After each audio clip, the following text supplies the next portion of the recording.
মেয়ে মানুষের কাপড় কয়টা? মরার পরে কয় কাপড়? আপনাকে সাধারণপুর কয় কাপড় দেয়?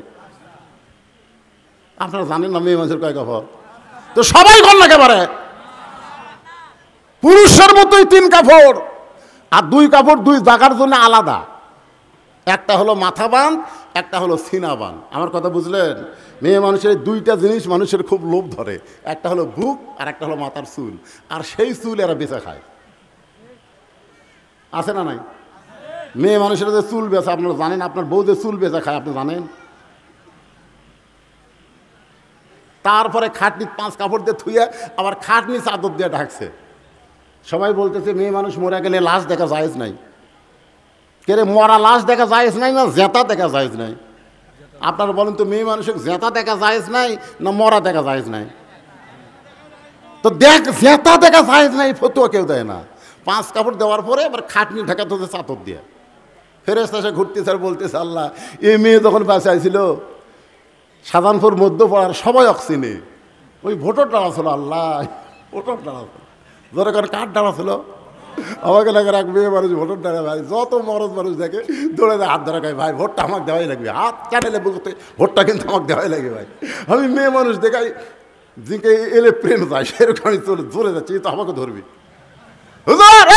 মারছি তো যা স্বামী কইলাম, কে রে ভাই তোমার বউ যদি মরে তুমি কয় কাপড় দিবে? তাই হুজুর আমার বউ ভোটরটা আছে, আপনি মরার কথা বলতেছেন।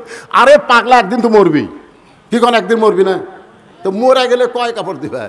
মেয়ে মানুষকে সবাই 5 কাপড় দেয়, আমার বউকে 5 কাপড় দেবো। আমি গেলে 5 কাপড় মরার পরে দিবে। এখন যে জাত তার হাত ধরতেছে আর ভোট চাচ্ছে, 5 কাপড়কে 5 কোটি কাপড় দিলেও তোর কাম হবি না। কথা কন না কেন ভাই, কথা কন। তো ফেরেশতারা বলতেছে আল্লাহ 5 কাপড় দিয়ে আবার লাশটাও চাদর দিয়ে ঢাকা রাখছে। এই মেয়েটা মাজরা মধ্যপাড়ার সবাই চেনে, প্রত্যেক বাড়ির সবাই চেনে। মরার পরে এমন পর্দা করার কারণ কি? আল্লাহ বলতেছে ওই দেশের নাম বাংলাদেশ রে, ওই দেশের মেয়েরা বাঁচলে না মানলেও মরার পরে পর্দা করে রে। আপনারা বলেন তো, মেয়ে মানুষ মরার পরে পর্দা না জীবিত অবস্থায় পর্দা? আমার মায়েরা যারা ওয়াজ শুনতেছেন, মা মরার পরে 5 কাপড়কে 50 কাপড় দেওয়া কাম হবে না, যেত অবস্থায় যদি পর্দা না করেন। আর এই পর্দাটা করা লাগবে কখন? দাদি না লাতনি? আমাকে এলাকাত কোনটা বেশি করে? দাদি না করে না বেশি? দাদি কয় মরা লাগবি ভাই, মরা লাগবি ভাই। মানে বুড়ি হাসে ওই দিতে বোরকা গাওয়াতে, একটা বুড়াও পর্যন্ত বুড়ির দিকে তাকে না, আর সেই বুড়ি বোরকা গাও দিছে। একটা যুবতীর দিকে কিন্তু একটা বুড়াও সুযোগ পেলে তাকায়, তাকায় না ভাই? তাকায় না? তাকায়, বুড়াও তাকায়। কারণ যুবতী সবার চোখতি পড়ে। 50 বছর আমের গাছের গোড়ার বেড়া দিচ্ছে। কে ভাই বেড়া কেন দিচ্ছেন? গরু ছাগল যদি খায় ভাই, সতর্ক থাকা ভালো। আপনারা বলেন তো, 50 বছর আমের গাছের দিকে গরু ছাগল ঘৃণা করে তাকাবি, আর সেরাত মারতেছে বেড়া। সবাই বলতেছে বেড়া যদি দিবার চাচ্ছে, লক লকা পাতা বাড়াছে ওর গাছ গাঁত বেড়াতে যা। আমি বলতেছি বুড়ি দাদি নানির জন্য বোরকা পরা লাগবে না, যুবতীর জন্য বোরকা পরা লাগবে। জোরে কোন কথা ঠিক কি না? আজকে আবার মায়ের একটু মনোযোগ দিয়ে শুনবেন। আলী বলে, ফাতেমা আল্লাহ তোমার দোয়া কবুল করেছে। তাহলে কান্দার কারণ কি? ফাতেমা বলে, স্বামী গো, কান্দার কারণ হলো আজকে গভীর রাত্রে ফাতেমার মৃত্যু হবে।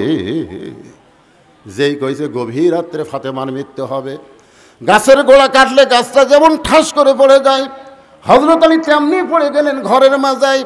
মা ফাতেমা মুচকি মুচকি হাসতেছে, স্বামীর এরকম পড়া দেখে বউটা মুচকি মুচকি হাসতেছে। আপনারা বলেন তো, গভীর রাত্রে কে মারা যাবে, আলী না ফাতেমা? কথা কয় না, কে মারা যাবে? তাহলে হাসতেছে কে?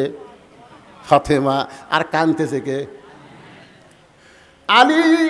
কান্না দেখে ফাতেমা মুচকি মুচকি হেসে বলে, আমি জানি আপনি হলেন পৃথিবীর সবচাইতে বড় আলেম, আমি জানি আপনি হলেন পৃথিবীর সবচাইতে বড় বীর। জাত সাকারাতুল মাউত হাক্কুন, যত সত্য আছে তার মধ্যে একটা সত্য হলো মরা লাগবেই। জোরে কোন কথা ঠিক কি না? আপনি যত সত্য আছে সব সত্য কিন্তু হিন্দুরা বিশ্বাস করে না, সব সত্য কিন্তু খ্রিস্টানরা বিশ্বাস করে না, কিন্তু হিন্দু বৌদ্ধ খ্রিস্টান ইহুদি সবাই বিশ্বাস করে মরা লাগবেই। কিন্তু আমাদের বাংলাদেশে কতগুলা বিশ্বাস কর না, তাহলে চাষটালে গল্প করতেছে, হুমুকের ফাঁসি হলো, হুমুকের ফাঁসি হলো, লব উল্টে খায়। কে রে শয়তান, তোর যে মৃত্যু হবি রে, ফাঁসির তারিখ আছে রে শয়তান, মরার কোনো তারিখ নাই। কথা কন না কেন, কথা কন না কেন? অপরের ফাঁসি নিয়ে চিন্তা করো, তোমার মরা নিয়ে তুমি একবারও চিন্তা করো না। আলীর কান্না থেকে ফাতেমা হাসতেছে আর বলতেছে, আমি জানি আপনি হলেন পৃথিবীর সবচাইতে বড় আলেম। আপনারা বলেন তো, আল্লাহর নবী যখন, তখন শিক্ষামন্ত্রীর নাম কি? হযরত আলী। আজকে এটা ক্লিয়ার হয়ে যায়। নবী যখন রাষ্ট্রপতি মদিনার ছিলেন, ওই সময় শিক্ষামন্ত্রীর নাম কি? জোরে কন না কেন, শিক্ষামন্ত্রীর নাম কি? হযরত আবু বকর যখন মদিনার খলিফা হলেন, ওই সময় শিক্ষামন্ত্রী হযরত আলী। হযরত উমর যখন মদিনার খলিফা, ওই সময় শিক্ষামন্ত্রী হযরত আলী। জোরে কোন সুবহানাল্লাহ। কারণ এইরকম জ্ঞানী মানুষকে শিক্ষামন্ত্রী করা লাগে ভাই। আজকে আমাদের বাংলাদেশের শিক্ষামন্ত্রী কে বেড়া, কে? দরকার হলে শুক্রবারও স্কুল খোলা থাকবে। জোরে কোন কথা ঠিক কিনা?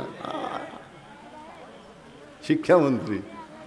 শিক্ষার নৈতিকতা না থাকলে আমাদের সন্তানগুলো আর মানুষের চরিত্র রাখবে না, ওদের চরিত্র হবে জানোয়ারের চরিত্র। জোরে কর কথা ঠিক না?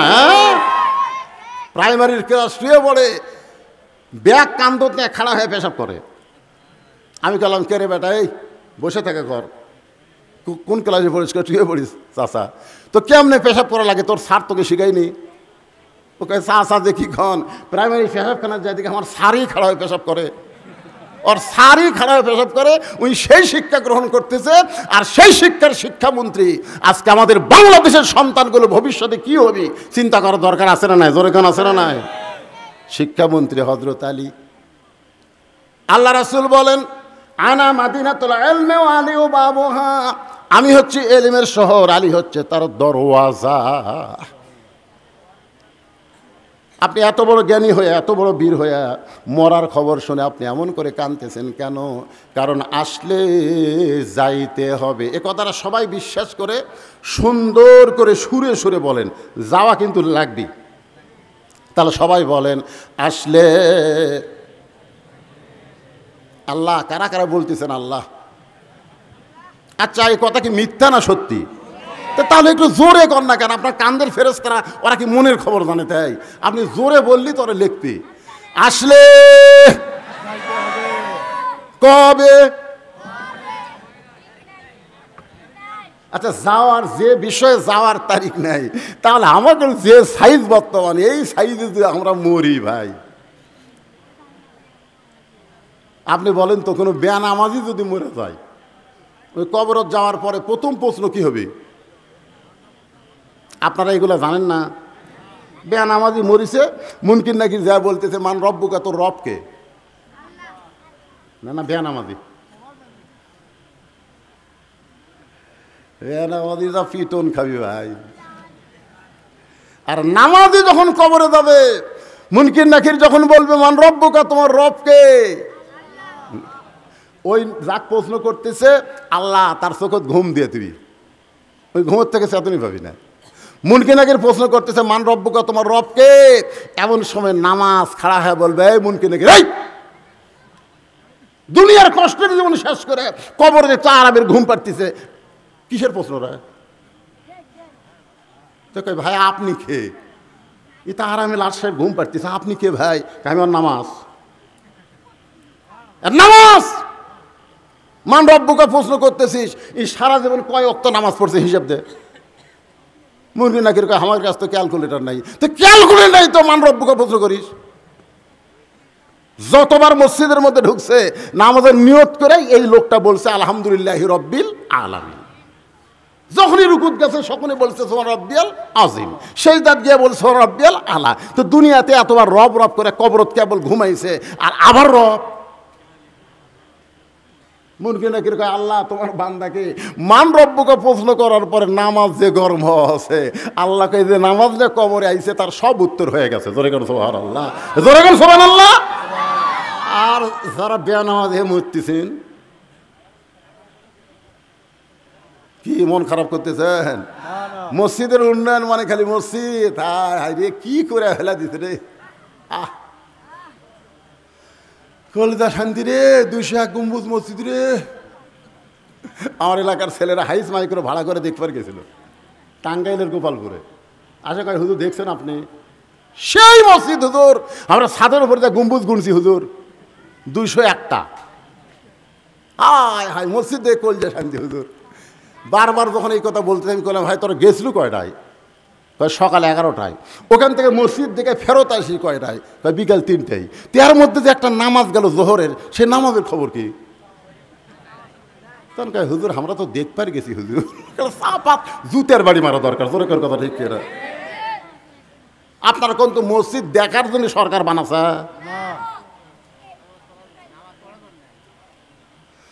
তাহলে মসজিদের উন্নয়ন মানে মসজিদকে সুন্দর করে সাইজ করা না, মসজিদের উন্নয়ন হলো মুসল্লি কালেকশন। ধরে কোন কথা ঠিক না? আজকে বাংলাদেশের বক্তারা মুসল্লি কালেকশন না করে খালি মসজিদে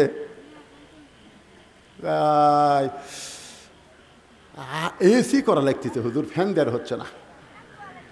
কি করা লাগতেছে? কথা কয় না কেন? এসি করা লাগতেছে। যখন কমিটির সমস্ত লোক বসে মসজিদে এসি কেনার চিন্তা করতেছে, এমন সময় মুয়াজ্জিন সাহেব আর ইমাম সাহেবের মন খারাপ। তখন সবাই বলে ইমাম সাহেব, মুয়াজ্জিন সাহেব আপনাকে মন খারাপ কেন? বলে ভাই রে, ইমাম সাহেব বলতেছে আমার ঘরও তো একটা ফ্যান আছে, ইমামের একটা ঘর আছে, ঘরে তো একটা পুরাতন ফ্যান দিছে ভাই, ঘুম হয় না, ঘর ঘর ঘর ঘর বিয়ারিং খারাপ। ধরে কোন কি খারাপ? গত বছর যে বেতন আছিল, আগা বছরও যে বেতন আছিল, এই বছর সব জিনিসের দাম 3 গুণ হয়ে গেছে, বেতন বাড়ায়নি। বেতন চালে কই এসি আগে কিনা লাগবে, তারপরে বেতন। আপনারা বলেন তো আগে মসজিদের ইমামের বেতন বাড়ানো দরকার না এসি কেনা দরকার? কোনটা দরকার?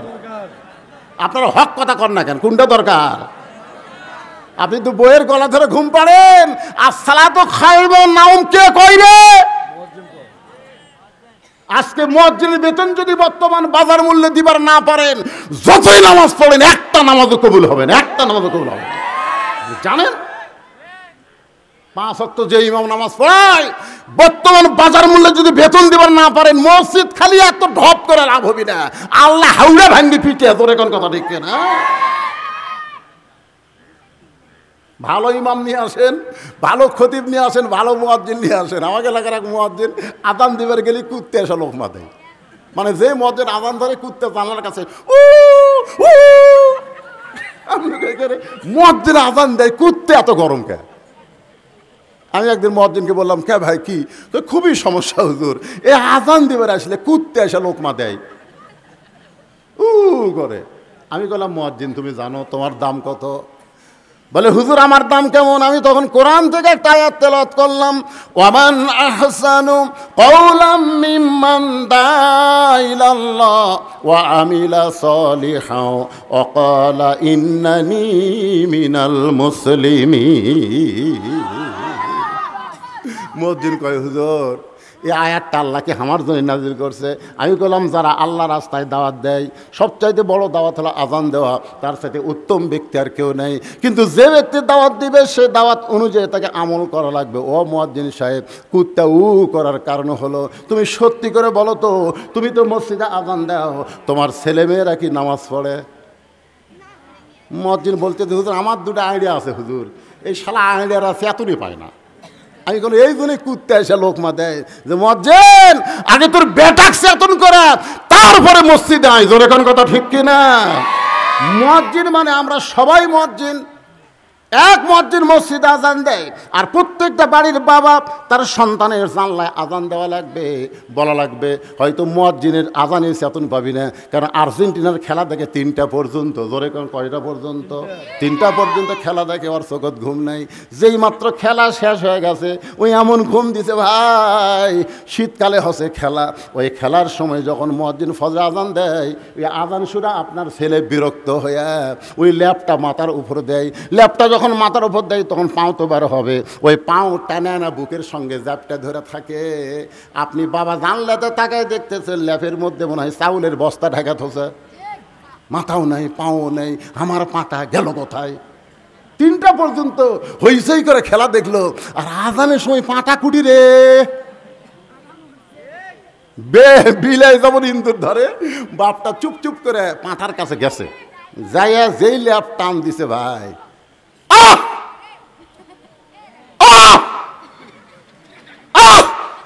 বেটা চিল্লা আব্বা আপনি নামাজ পড়া বাদ দেয় আমার ঘরে ঢুকে করতেছেন কেন? করার কারণ হলো তোর সাইজ আর সকালবেলা সাইড ঠেবে কুত্তার সাইজ একই সাইজ রে, তুই আমার বেটা না কুত্তা রে? আপনি বেটা কুত্তা করছেন আব্বা। শয়তান, 3টা পর্যন্ত খেলা দেখিস, মেসি কিভাবে পাস করে গোল করে ওইটা তুই কবার পারিস, নেইমার কি করে গোল করলো সেইটা কবার পারিস, আর শালার বেটা শালা মসজিদের আজান দেয় তুই চাতুর পাশ লেগে ওঠ ওঠ। এই এই সুটকা গুলো বেশি পাগলা হয়ে গেছে, ভালো করে শোন।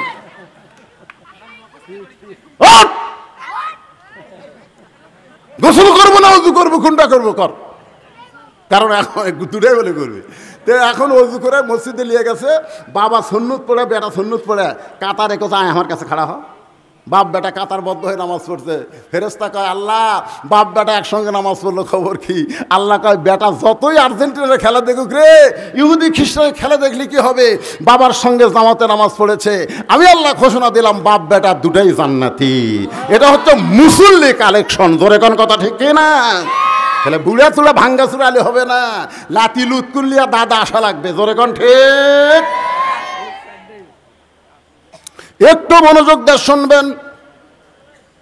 ফাতেমা ডাকতে বলে স্বামী গো, এই দুনিয়ার সবচাইতে সত্য কথা হলো আসলে যাইতে হবে, জোরে কোন আসলে যাইতে হবে। ও গো স্বামী, আমি চলে যাওয়ার পরে আমার 3টা চাওয়া আপনাকে পুরা করা লাগবে। 1 নম্বর চাওয়া হলো রাতের অন্ধকারে আমাকে দাফন করবেন, আমি রাতের বেলা মরে যাব আর দিনের বেলা কবর দিবেন, তাহলে আমার পর্দার খেলাফ হয়ে যাবে, রাতের অন্ধকারেই আমাকে দাফন করবেন। আমার 2 নম্বর চাওয়া হলো আমার কোনো জানাজার ব্যবস্থা আপনি করবেন না। আমার 3 নম্বর চাওয়া হলো আমার লাশটা কিন্তু খাটনিতে তুলবেন না, আপনি কান্দে করে নিয়ে ওই জান্নাতুল বাকির পূর্ব কোণায় সবুজ রঙের একটা বাতি জ্বলবে, ওই বাতি বরাবর আমাকে দাফন করবেন। হযরত আলী গভীর রাত্রে ফাতেমাকে দাফন করার পরে আল্লাহর কাছে কাঁদতেছে আর বলতেছে আল্লাহ পর্দানিশি ফাতেমাকে তুমি কবুল করে নাও। দোয়া করার পরে তাকায় দেখে সামনে কয়েকটা পুরাতন কবর দেখা যায়, এইমাত্র ফাতেমার কবর দিছে, সেই নতুন কবর আর নাই। গোটা জান্নাতুল বাগে হযরত আলী দৌড়ায় বলে এখনই কবর দিলাম ফাতেমার, সেই কবরটা গেল কোন জায়গায়? আল্লাহর বলে আলী রে, ফাতেমা হলো পর্দানিশি, আমি আল্লাহ জোহরা ডিগ্রি দিয়া ফাতেমার কবরটাকে কিয়ামত পর্যন্ত পর্দা করে দিয়েছি। আমার মায়েদের জন্য আমার ওয়াজ শেষ। মায়েরা আপনারা যখন বেজার হন না, আপনাকে 1 নম্বর ওয়াজ হলো পর্দা, জোরে বলেন নাম কি? মায়েরা যদি পর্দার মধ্যে থাকে, ওই পর্দার মধ্যে মায়েরা কোনোদিনও বলবি না আমি সিজার কর্ম, আমি সিজার কর্ম, এটা কোনোদিনও করি না। আজকাল বর্তমানে সিজার যারা করতেছে অধিকাংশ মেয়ের সিজার করতেছে মরদ ডাক্তার, কথা কর না কেন, কথা কর পারেন না আপনারা? একটা পর্দানিশি মা গিয়ে বল মরে আজামরে নর্মালে বাচ্চা নেব, সিজার কর্ম না। এই যে সামনেগুলো বসে আছে বুঝলেন, এত পেঁচাল পাঠতেছে কি জন্যে? না না সবগুলা লয়, সিজার বললেন আপনি। দেখবেন বড় ডাক্তার, যত বড় বড় ডাক্তার বাংলাদেশে আছে তাদের বাচ্চা কোনোদিন সিজার করে বইয়ের হয় না, কারণ ডাক্তার জানে সিজার করলে মায়েরও ক্ষতি বাচ্চারও ক্ষতি। এই জন্য বড় ডাক্তারের সন্তান সিজার লাগে না, বইয়ের সিজার লাগে না। 2 নম্বর হচ্ছে মৌলানাদের বাড়িতে কোনোদিন মিলাদ হয় না, ওরা পরের বাড়িতে পড়ায়, নিজের বাড়িতে হয় না। আর 3 নম্বর হলো পীরের বউ কোনোদিন মুরিদ হয় না, কারণ পীরের বউ জানে আমার পীর মাঝে মধ্যে মুরিদের বইয়ের দিকে চোখ মারে, এই শয়তান হাতে কে মুরিদ হবে? আপনি খোঁজলে দেখবেন একটা পীরের বউ মুরিদ হয় না। তাহলে কয়টা কথা বললাম? 1 নম্বর কথা হলো ডাক্তারের বইয়ের সিজার লাগে না। সিজার করলে সন্তান হওয়ার আগেই সন্তানকে পেট কেটে বার করে, ওই সন্তান দুনিয়াতে আসার পরে যখন কান্দাকান্দি করে দোয়া দরুদ দেওয়ার কান্না থামে না, ওক মোবাইল চালু করে কান্না থামান লাগে, ধরে কোন ঠিক না? ওই খাবার বসে খায় না, মোবাইল চালু করে দিলে তারপরে খায়। এরা হলো সিজার করা, ধরে কোন কি করা? এই সিজার করবে না পর্দানিশি মা। আমার মায়েরা যারা পর্দা আছেন গো, নর্মালে বাচ্চা নেবেন, কি বলবো প্রসবের কথা, মা বিনে সেই ব্যথা কেউ তো বুঝিবে না মাজন, ঠিকই আর সন্তানের দায়, অকালে মা মারা যায়, কেন সে মায়ের ভক্তি করবা না। এখন চলে আসি আমরা যে আয়াতে কারিমা তেলাওয়াত করলাম। আল্লাহ বলতেছেন মুমিন কারা, মুমিন কারা, ইন্নামাল মুমিনুনা আল্লাযিনা, মুমিন কারা, পাইকারি হারে সবাই কিন্তু মুমিন না। মুমিনদের বৈশিষ্ট্যের মধ্যে এক নম্বর বৈশিষ্ট্য হলো ইজা যুকিরাল্লাহু ওয়াজিলাত কুলুবুহুম, যখন তারা আল্লাহর জিকির, ভাই এই কোরআনের আয়াতে তাফসীর শুরু হয়ে গেছে, যখন তারা আল্লাহর জিকির করবে, এই জিকির করার কারণে তাদের অন্তরের মধ্যে তড়পড়ানি শুরু হবে। বর্তমানে জিকির করলে শরীর কাঁপে না অন্তর কাঁপে? আপনাকে এলাকার জাকের বেটি নাই? এখানে আল্লাহ কি বলতেছেন? ওয়াজিলাত কুলুবুহুম, এমন একটা জিকির আল্লাহর কোরআন, যেই জিকিরে অন্তরের মধ্যে প্রশান্তি হয়, অন্তরের মধ্যে তড়পড়ানি হয়। আর এখন বাংলাদেশের জাকের পেটি জিকির করতেছে, আমার দয়াল বাবার দরবারেতে কেউ ফিরে না খালি হাতে, মারতেছে না, মনে হয় ইয়া টানতেছে। হায় হায়, আবার দুই একটা পীর সাহেবের এলাকা ইয়া দেখলাম জিকির করতে করতে মুড়ি দৌড়ে যায়, পীরক পাড়ে ফেলে দেয়, খালি ন্যাঙ্গটি পড়া না থাকলে পীর ন্যাংটা হয়ে যেত। তোর এখন কথা ঠিক কিনা? হায় হায়, আবার দুই একটা দিকে জিকিরের ঠেলাত ভাইরে এরকম খুঁটি বয়ে বয়ে সামিয়ানার উপর চলে যাচ্ছে। হায় হায়, আল্লাহ বলতেছেন ইজা যুকিরাল্লাহু ওয়াজিলাত কুলুবুহুম, কোরআন এমন একটা জিকির, যেই জিকিরের কারণে তোমার অন্তরে প্রশান্তি তড়পড়ানো শুরু হবে। তুমি নিয়ত করবে এই দুনিয়াতে যদি চলি বলি একমাত্র কোরআন অনুযায়ী চলবো, দরকার হয় কোরআনের আইন, কোরআনের দল করতে গেলে মরণ হয়ে গেলে মরে যাব, তারপরে আল্লাহর কোরআন ছাড়বো, উড়বে। এই নিয়তে যারা দল করে কার? আল্লাহ বলতেছে ওই মা তা আলা ফিরাসিহি, সে যদি নিজের বিছনায়ও মরে যায়, বাল্লাগাহুল্লাহু মানাজিলাশ শুহাদা, এই কোরআনের আন্দোলন করার কারণে হাসরের ময়দানে আল্লাহ তাদেরকে শহীদদের কাতারে দাঁড় করায়া দিবে। ওয়াইযা তুলিয়াত আলাইহিম আয়াতুহু যাদাতুহুম ঈমানান, এই কোরআনের আলোচনা শুনলে তাদের ঈমান বেড়ে যাবে। তাদের ঈমানটা বলবে আমরা দুনিয়াতে থাকার জন্যে আসি নাই, যাওয়ার জন্যে। ভাই শোনেন, আমি বেশি রাত করবো না, তো গরমের দিন তাড়াতাড়ি শেষ করবো, একটু মনোযোগ দিয়ে শেষ কথাগুলো যদি না শুনতে বুঝতে পারবেন না। আপনারা বলেন তো, যেখানে থাকতে পারবো না সেটার দিকে আমাকে নজর বেশি, না যেখানে যাওয়া লাগবে সেদিকে আমাকে নজর বেশি? নজর বেশি। আপনি খেলে এইরকম, একজন বলে কি দেখতে তোর ভাই, 5 তলার ভিত দিছি রে, 3 তলা হচ্ছে ভাই, 4 তলার জন্য রড বার করে থুছি। এই দিকে হয়ে দেখলে এই কান্দের ফেরেস্তা বেজার হয়, আর এই দিকে হয়ে দেখলে এই বেজার হয়।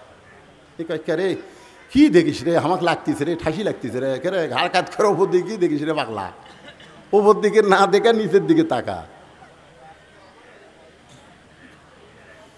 দেখি, নিচের দিকে, নিচের দিকে। আপনার বলেন তো, বাংলাদেশের দোতলা কোনোদিন কবর দেখছেন? দোতলা কবর কথা কন না কেন? দোতলা কবর পৃথিবীতে আছে? আমি শ্রেষ্ঠ 2টা গোরস্থানে বারবার গেছি, একটা হলো জান্নাতুল বাকি, একটা জান্নাতুল মাওয়া, যেখানে প্রতিদিন মানুষ মারা যাচ্ছে, দাফন হচ্ছে, তারপরেও 2 তলা 3 তলা 4 তলা করেনি। তাহলে যেখানে যাওয়ার পরে 50,000 বছর কমপক্ষে থাকা লাগবে, সেটাই 1 তলা রে, তাও নিচতলা। আর আমরা নিচতলা গ্যারেজ করছি, নিচতলা গ্যারেজ। তুই কোন তলার থাকিস? 5 তলাত, 1.5 লাখ টাকার খাট, 12,000 টাকার কম্বল, পৌষ মাসে ওড়ে তামানে দিয়ে খায়। আমার বাড়ি, আমার ঘর, আমাকে নামাইকে। কান্দের ফেরেস্তা বলতেছে আল্লাহ, বলা লাগবে আল্লাহুম্মা বিসমিকা আমুতু ও আহিয়া। আমুতু আহিয়া না কই কি করলো, আমার বাড়ি ঘর, আমাকে নামাইকে। আল্লাহ কাছে ঠিক আছে থাক। রাত 3টার সময় একটা ভূমিকম্প, জোরে কোন কি কম্প, 40 সেকেন্ডের ভাইরে, 40 সেকেন্ড, খালি 2বার বিল্ডিং খালি কাঁপা উঠছে, ওই এত ফোর্সে নামছে। আর ল্যাপের মধ্যে লুঙ্গি খুলে আছে, ওটা ওই পরারই টাইম পায়নি, ওই ন্যাংটা হয়ে নামছে। জোরে কোন কি হয়ে নামছে? তো ফেরেশতারা বলতেছে আল্লাহ নামাইলা নামাইলা, তাই বলে ন্যাংটা করে নামালা। আল্লাহ কয় জনগণ যখন নামাবার পারবি না, আমার নামান হলো ন্যাংটা করে। জোরে কোন কথা, ঠিক কথা কন না কেন? আপনারা কি বলতেছেন? উঠছে থেকে আল্লাহর নামাবি না, কথা কন না কেন? নামাবি না তো ইজ্জুমান তাসা অত জিল্লুমান তাসা। তুমি সিঁড়ি বয়ে না উঠতে পারো না, লিফট দিয়ে উঠো। তুমি 20 তলা যাওয়ার 40 তলা যাও, তোমাকে নামতেই হবে। জোরে কোন কথা ঠিক না? তুমি 3 তলা বানাও আর 4 তলা বানাও আর 7 তলা বানাও, তোমাকে কবরে যাওয়া লাগবেই। জোরে কোন কথা ঠিক না? এই সত্য কথা বিশ্বাস আমরা করতে পারি না। যদি ওই কথা বিশ্বাস করি যে আসলে যাইতে হবে, যে কোনো সময় যাওয়া লাগবে, তাহলে আমাদের চাল চরিত্র ওই কাফের বেঈমানদের মতো হতো না, আমাদের চাল চরিত্র হলো মুসলমানের মতো। জোরে কোন কথা ঠিক না? যাদাতুহুম ঈমানা ওয়া আলা রাব্বিহিম ইয়াতাওয়াক্কালুন। সর্ব অবস্থায় আমরা একমাত্র ভরসা করব কার উপর? বৃষ্টি হলেই যে ঝড় হবে, তাই বৃষ্টি হলেই ঝড় হবে? আপনারা বলেন তো, এর আগে কোনোদিন বৈশাখ মাসে বৃষ্টির জন্য এত দোয়া হচ্ছে?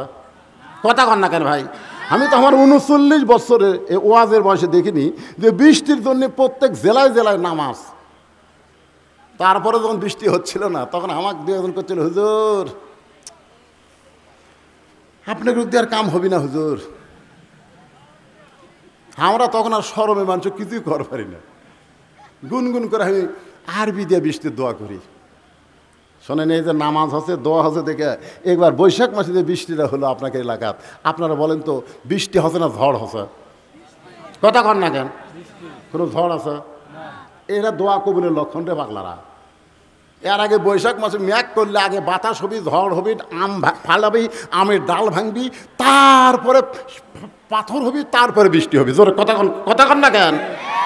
এ বছর কোনো ঝড় আছে? বৈশাখ মাসের কয়দিন আছে? আমি মনে করেন সেদিন মহাস্থানে যে কামটা হলো, বুঝলেন, ওই বৈশাখের শেষ বৃহস্পতিবার আমি সেই রাত্রে ওয়াজ করি, আল্লাহ আজকের রাত তো মহাস্থানে সেই কাম হচ্ছে।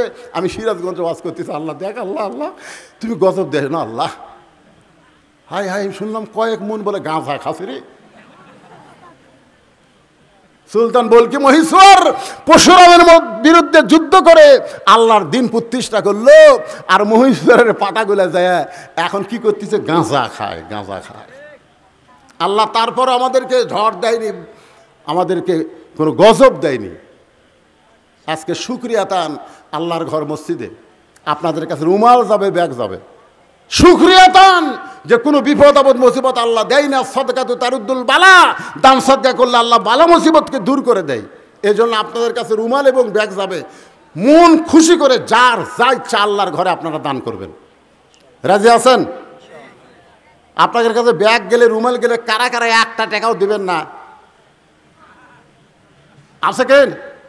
সবাই দিবেন? মাশাআল্লাহ। তাহলে এই ব্যাগ পাঠিয়ে না, তোমরা ভিতরে যাও। আর এখানে 1000, 2000, 5000, 10,000 কেউ যতক্ষণ ব্যাগ আদায় করতে সময় লাগবে, ঠিক ওই সময় পর্যন্ত আমি টেবিল আদায় করব। আর আপনারা যারা উঠবেন না, 10 টাকা, 20 টাকা, 50, 100 দিবেন। আপনার কাছে ব্যাগ যাবে, ইনশাল্লাহ আপনারা দিয়ে দেবেন আল্লাহর হস্তে। ব্যাগ আলার ভাইদেরকে বলতেছি, ধরে মাগরিবের নামাজের পর থেকে রাত 12:30 পার হয়ে গেছে, দীর্ঘ সময় পর্যন্ত তোমার পাগল বান্দা বান্দিরা আরামের বাড়ি ঘুমকে বাদ দিয়া কোরআন হাদিসের মহব্বত কলিজাই নিয়া এই জান্নাতের বাগানে বসে বসে আল্লাহ আলোচনা শোনার শেষে তোমার রহমতের দরজায় ফকির হয়ে দোকানা হাত তুলেছে। আল্লাহ মেহেরবানি করে আজকের মাহফিল আমাদের সকলের হিদায়াতের জন্যে, নাজাতের জন্যে, জান্নাতের জন্যে কবুল করো। এই মাহফিলের শুরু থেকে শেষ পর্যন্ত যতটুকু আলোচনা হয়েছে আল্লাহ, এর মধ্যে যদি ত্রুটি হয়, ভুল হয়, মাফ করে দাও। এর যা হাদিয়া মঞ্জুর করো। সোনার মদিনায় নবী পাকের রওজা মোবারকে আল্লাহ কবুল করে নাও। তামাম আম্বিয়াই কেরাম, আসহাবে কেরাম, তাবিনী কেরাম, তাবিনী কেরাম, তামাম পৃথিবীর মাটির নিচে যত মুমিন মুমিনা শুয়ে আছে আল্লাহ, সকলের আরওয়াহ ফরে হাদিয়া কবুল করো। আল্লাহ আমরা যারা হাত তুলেছি আমাদের মধ্যে জনম দুঃখনী মা যাদের কবরে চলে গেছে আল্লাহ মেহেরবানি করে মায়ের কবরকে জান্নাতের টুকরা বানিয়ে দাও। বাবার বাড়িঘর সবই আছে, আমাদেরকে এতিম করে থুয়ে এতিম হয়ে যে বাবা কবরের ঘরে চলে গেছে আল্লাহ মেহেরবানি করে বাবার কবরকে জান্নাতের টুকরা বানিয়ে দাও। আমাদের দাদা দাদি নানা নানি আত্মীয় স্বজন যারা কবরবাসী হয়েছে আল্লাহ কবরবাসীদের মাফ করে দাও। আল্লাহ তোমার ঘর মসজিদকে উপলক্ষ করে আজকের মাহফিল, এত সুন্দর মসজিদ, ভিতরে ঢুকলে কলিজা ঠান্ডা হয়ে যায়। অত্র এলাকার সমস্ত মুসলমান যুবক মুসলমান পুরুষ মানুষগুলোকে এই মসজিদে 5 ওয়াক্ত জামাতের সঙ্গে নামাজ পড়ার তৌফিক দিয়ে দাও। আল্লাহ মসজিদের সম্মানিত সভাপতি, মসজিদের সহসভাপতি, মসজিদের সেক্রেটারি, মসজিদের ক্যাশিয়ার, মসজিদের সদস্য, মসজিদের দাতা সদস্য, আজকে যারা নগদে বাগিতে দান করেছে আল্লাহ সকলকে এই মসজিদের ওসিলায় জান্নাতি কবুল করে নাও। আল্লাহ মসজিদের জায়গা যিনি দিয়েছেন, মসজিদকে জায়গা ওয়াকফ করে দিয়েছেন আল্লাহ, এত সুন্দর মসজিদ গড়ার ব্যাপারে যারা আগে থেকেই সহযোগিতা করেছেন আজকেও করেছেন আল্লাহ মসজিদের ওসিলায় সবাইকে জান্নাত হিসেবে কবুল করে নাও আল্লাহ। আল্লাহ আগামী 29 তারিখে নির্বাচন হবে শাহজাহানপুর উপজেলায়। এই নির্বাচনে চেয়ারম্যানের পদপ্রার্থী, ভাইস চেয়ারম্যানের পদপ্রার্থী সাথে নিয়ে আমি দোয়া করতেছি আল্লাহ। আল্লাহ তুইজ্জুমান তাশা, আল্লাহ যার দ্বারা মানুষের কল্যাণ হবে, যার দ্বারা জনগণের খেদমত হবে আমরা কেউ জানি না, তুমি ভালো জানো আল্লাহ। আল্লাহ তার গলায় তুমি বিজয়ের মালা পরায় দিও আল্লাহ। আয় আল্লাহ তাআলা মেহেরবানি করে গোটা বিশ্বের মুসলমানকে হেফাজত করো, বিশেষ করে ফিলিস্তিন মুসলমানের জন্য দোয়া করি আল্লাহ। ফিলিস্তিন মুসলমানকে আল্লাহ বিজয় দাও, যারা শহীদ হয়েছে আল্লাহ শাহাদতের মর্যাদা দাও, যারা আহত অবস্থায় আছে আল্লাহ সুস্থতার নিয়ামত দান করো। আমি অসুস্থ, আমার মতো যারা অসুস্থ হাত তুলেছে আল্লাহ সবাইকে সুস্থতার নিয়ামত দান করো আল্লাহ। মোনাজাতের পর এখানে তাবারকের ব্যবস্থা আছে, সুশৃঙ্খলভাবে সবাইকে তাবারক নেওয়ার তৌফিক দিয়ে দাও আল্লাহ। আমার পর্দার অন্তরালের মা বোনেরা আবিদা সালিহা পর্দার জি কবুল করে মা ফাতেমার চরিত্র দান করে দাও। সুবহানা রাব্বিকা রাব্বিল ইজ্জাতি আম্মা ইয়াসিফুন ওয়া সালামুন আলাল মুরসালিন আলহামদুলিল্লাহি রাব্বিল আলামিন। ওয়াজাল আখিরাতি কালিমাতুনা ইনদাল মাউতি লা ইলাহা ইল্লাল্লাহু মুহাম্মাদুর রাসূলুল্লাহ সাল্লাল্লাহু। আপনারা একটু হইচই না করে লাইন হয়ে বসেন, ভিতর দিয়ে তাবারক দিতে যেন সুবিধা হয়। যে অবস্থায় আপনি বসে থাকেন তাবারক আপনার কাছে পৌঁছে যাবে। আমরা কেউ ওঠেন না, যে যেখানে আছেন বসে থাকেন, তাবারক আপনার কাছে পৌঁছে যাবে।